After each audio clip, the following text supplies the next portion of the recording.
I'm imagining that this is kind of happening all over the place. You know, I'm like, is this just isolated here? Is it bigger than just us? Is it all over the place? Is it just the United States? Is it just, you know, from the center of the United States over? Is the East Coast affected? Is the world, you know, what exactly is going on? So we ended up hunkering down in one location and just offloading the trucks and kind of going through everything that we had. I remember calling the lieutenant and I said, hey, has your wife made it back? And he's like, no, I'm getting worried. And I didn't even have the heart to tell him, you know. I just told him that we only got to, you know, a couple of the houses and we're holed up. There's no way we're making it back. So I think he was trying to figure out what he needed to do to get her. And I told him on the phone really quickly. I was just like, look, bring as much ammo as you can carry. And you're gonna have to do some things that you're not totally prepared to do, but you're gonna need to do them.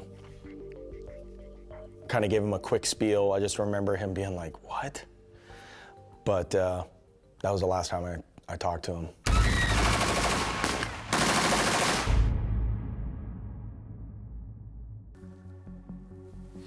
So aim dead center of that black.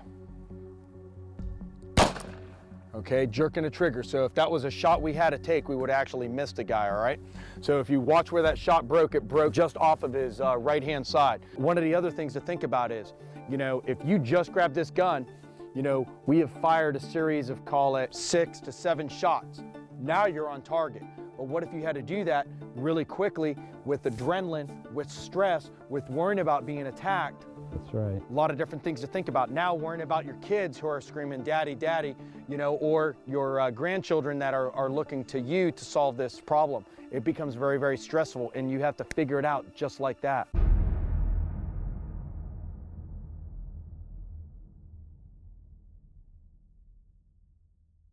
Why are you doing this still? No, my turn. I'm gonna post this. Okay, to what? Where? I wish you could see yourself how I'm seeing you right now. You're crazy. You listen to the message?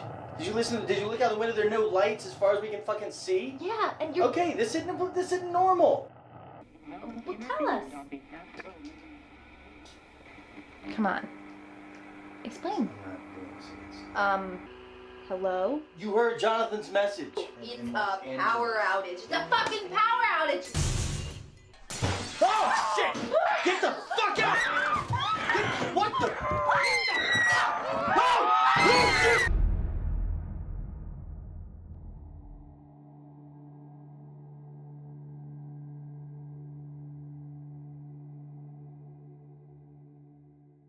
This is what's commonly referred to as a bang stick, and it utilizes the 12-gauge shotgun shell.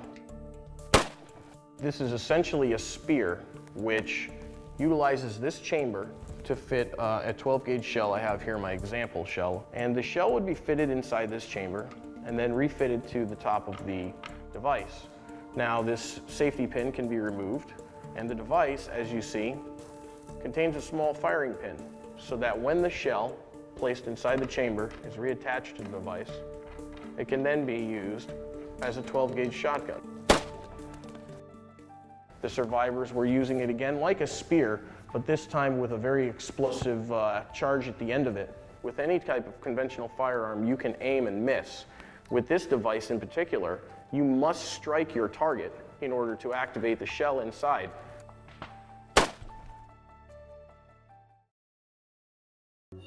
Easy, easy right there. That's off the brake.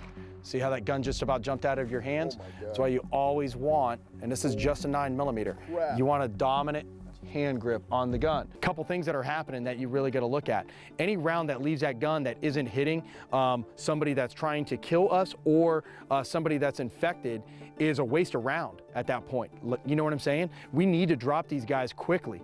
And what may happen is you may end up costing not only yourself your life, but you may end up costing me my life because I'm trying to do a certain job and put down a certain group of individuals while I'm thinking you're doing that as well. But if you're just over there expending ammo and wasting it and not getting good hits on target, then that becomes a problem. There will become a time where we're just gonna body shot individuals. People think like you're just gonna walk up and start shooting headshots one day. You know, we're 7 yards away with handguns that all can perform at this range. I got caught by surprise like everybody else. I didn't have a weapon on me, I didn't have a gun on me. When I did come across a couple guns in that first couple weeks, you know, you're not test firing them, so the first time you fire it is when you're firing at a threat. We flipped that switch of, look, don't let any of these people in at all costs. And I remember one of my guys asking me, does that mean we can shoot them? And I just remember a very bizarre feeling, like as if all the air was sucked out of my lungs. And considering that question, yes, shoot them. It took me about 2 weeks before I met up with Chris and his group. In that 2 weeks, I did a lot of shooting. I also did a lot of not hitting things. The good thing I learned is I learned to not be in situations where I had to shoot at people, because that wasn't effective. When you have a weapon, if you have a sword, if you have a gun, you're more likely to stand there and engage with somebody else.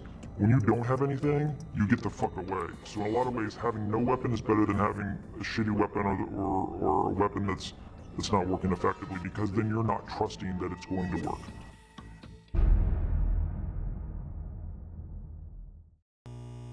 Why are you doing this? Please just turn that damn thing off.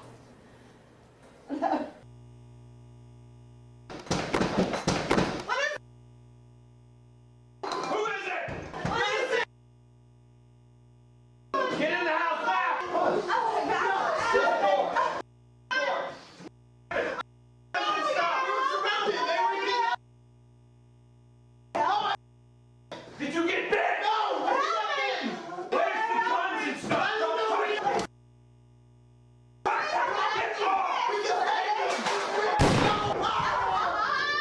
off! Take his body outside now!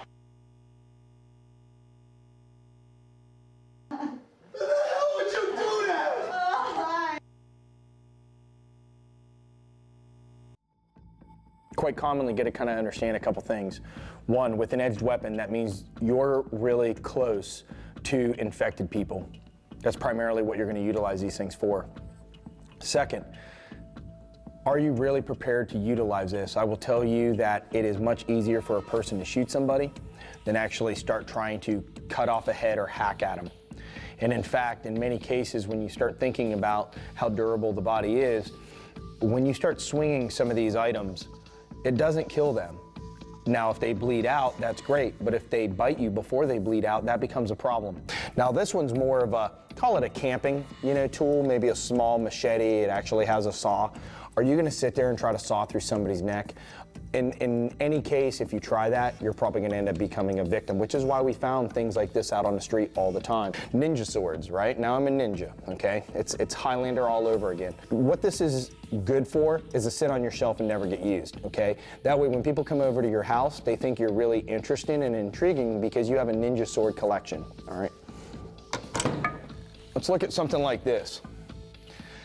This provides me, as odd as it is, it's a simple Sears Craftsman tool. This provides me, it's called the Fat Mac, so you know it's gonna be good. This provides me much more usability. I can pry things with this.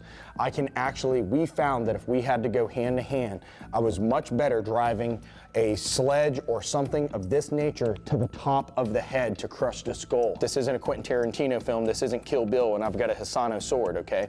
This is normal tools that you're gonna find, all right? So something like this provides me a much better usability, especially if I have to go in and out of buildings. Remember, we talked about buildings being reinforced, meaning somebody was trying to keep something out. And at that point, if we chose to move from point A to point B to get out and to escape, and we come across a door that's been locked, we're gonna have to breach it. So a tool like this will do us much better versatility-wise than any of these tools.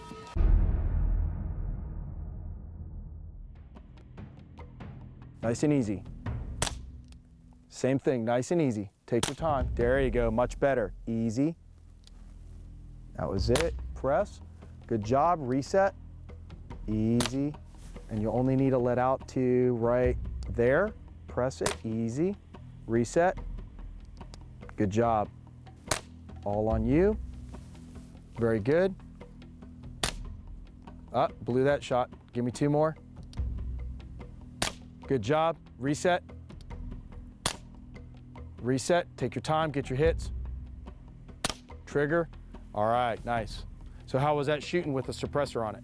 It was different. It was almost like it wasn't shooting anything. Absolutely. Well, what I would find is if we had to go into a building, or in many cases, a lot of the infected people were attracted by sound. So you throw a can on real quick, run in. If you had to engage any of them, it didn't draw attention to other people as well.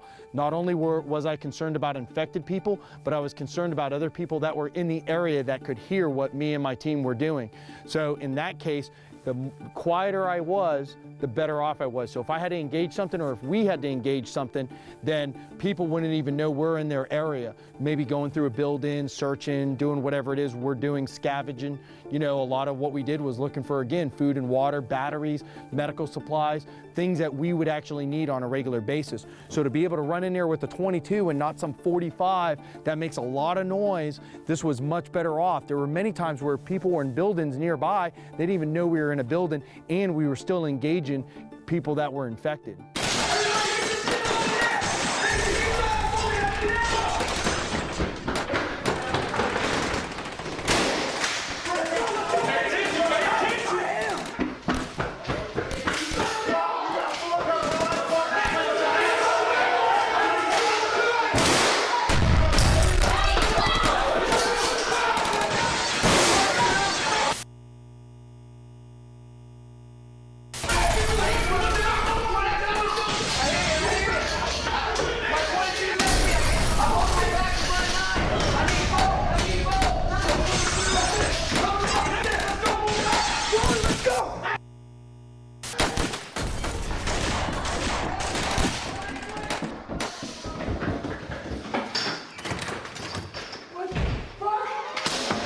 Fucking lock, dude! Fuck! Fuck! Fuck! Get inside! Fuck!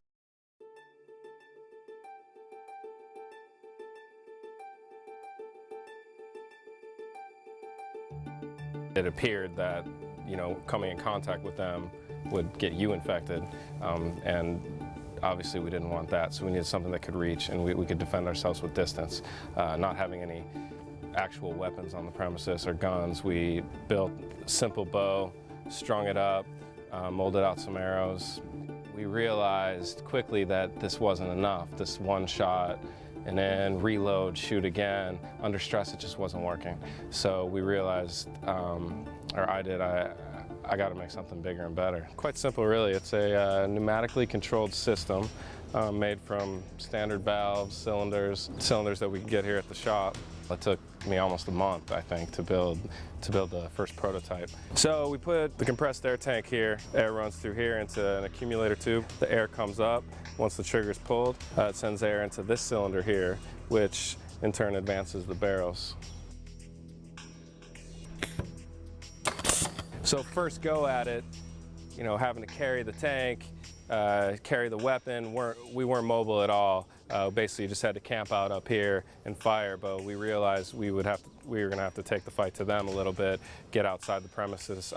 So saw Billy was a fireman, had an old fireman pack hanging around, had some straps, rigged this thing together, hooked them up, throw it on your back, makes it more mobile. Much easier to take the load if you're carrying it on your back versus and still have access to use both your hands to carry the weapon, fire, reload, kill some of the infected guys. One of the advantages to the weapon is it's a 6-shooter. There's 6 5/8-inch stainless steel tubing. Each one can house another arrow. Gives me effectively 6 shots versus 1 before I have to reload. I'm just a mechanic. I was just here trying to figure out a way to get out of this situation and get back to my family.